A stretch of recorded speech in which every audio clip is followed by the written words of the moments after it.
Now let's review the facts of this case.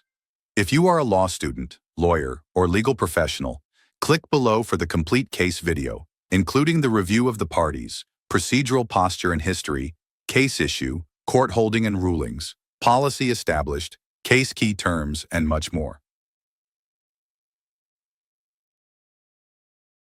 Beeck, the plaintiff, was seriously injured while using a waterslide and believed that Aquaslide N Dive had manufactured it. Based on this belief and the defendant's early legal filings, which confirmed responsibility, Beeck filed a personal injury lawsuit seeking damages. Aquaslide's admission appeared to solidify its liability for the slide that allegedly caused Beeck's injury during his use of the product.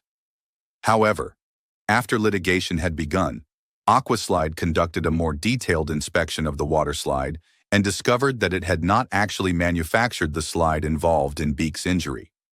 Realizing the mistaken identity, Aquaslide filed a motion with the court to amend its answer, formally withdrawing its prior admission.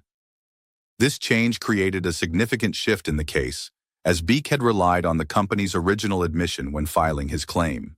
The trial court permitted Aquaslide to amend its pleading under Rule 15A, and the case proceeded to trial, where the jury found Aquaslide not liable.